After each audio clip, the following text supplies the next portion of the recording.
what are the commonalities?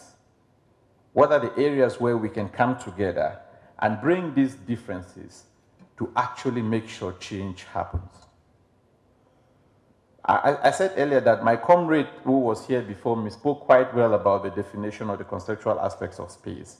But I wanted to bring in 3 or 4 areas where I think young people, I'm also not young like him, I passed that bracket, but where I think young people can make themselves extremely useful, even without asking for government intervention.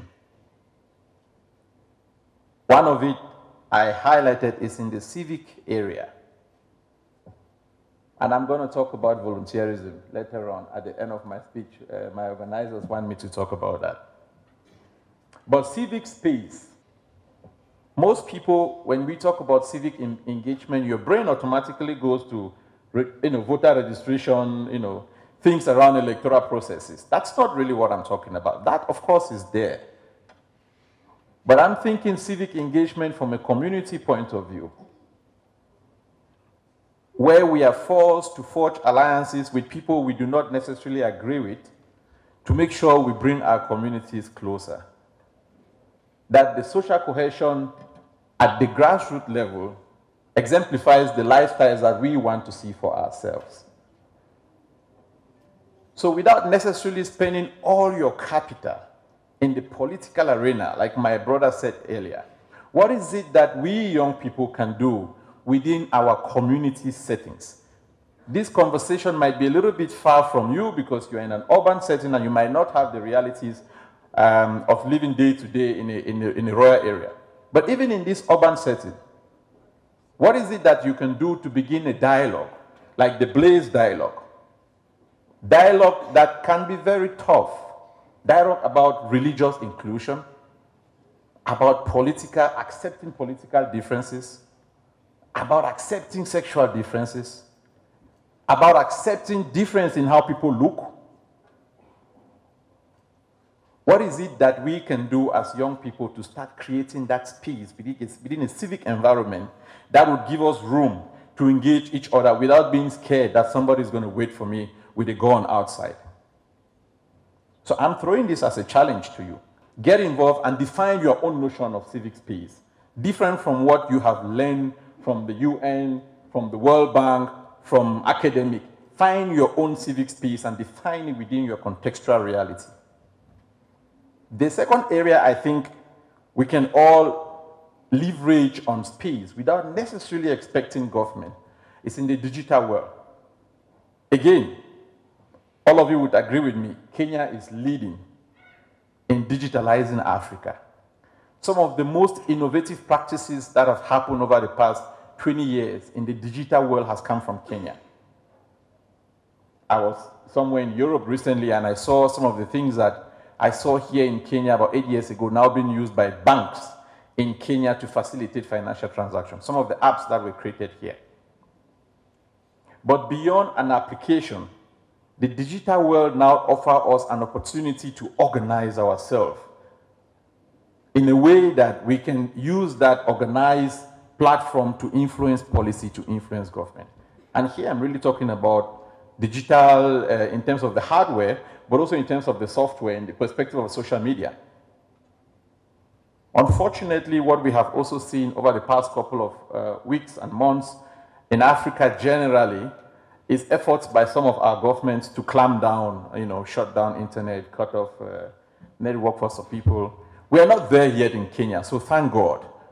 But because we are not there, my question is, as active as we are on Twitter and Facebook and Instagram, those are the only 3 I know, but I know there are a lot.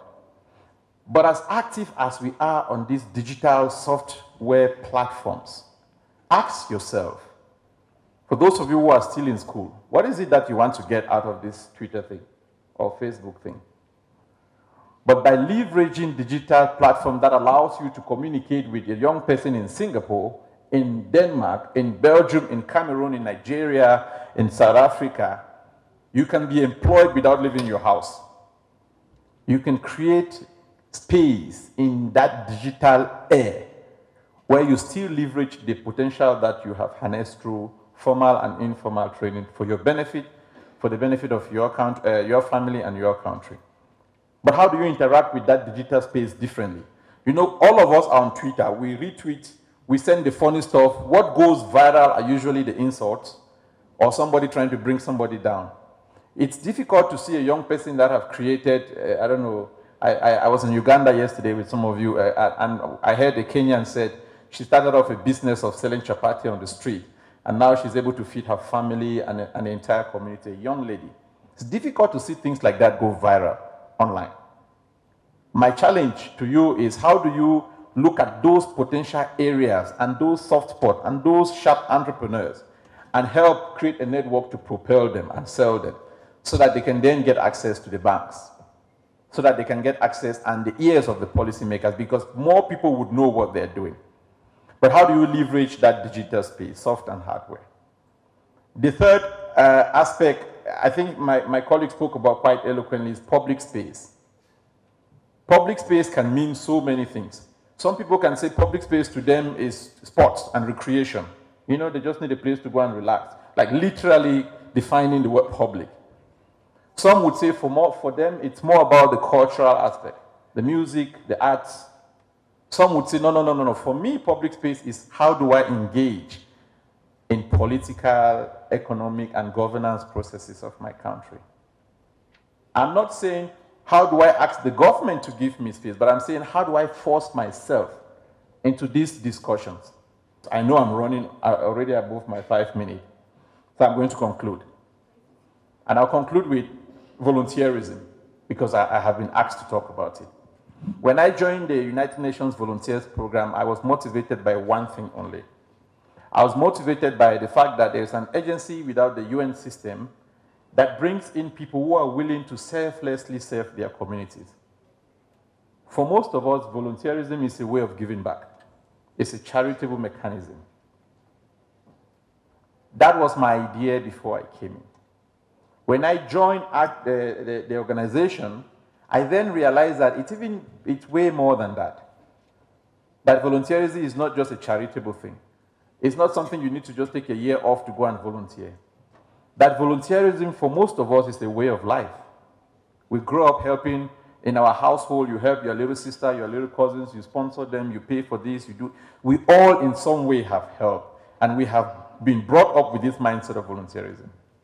In the UN, the big difference I saw when I joined the UNV program is that volunteers have now become engines of true change.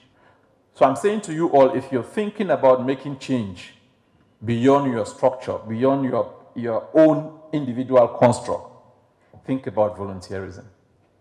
Because, you know, it doesn't have any tag. You don't need to be a politician, you don't need to be a businessman, you just need to bring the skills that you have.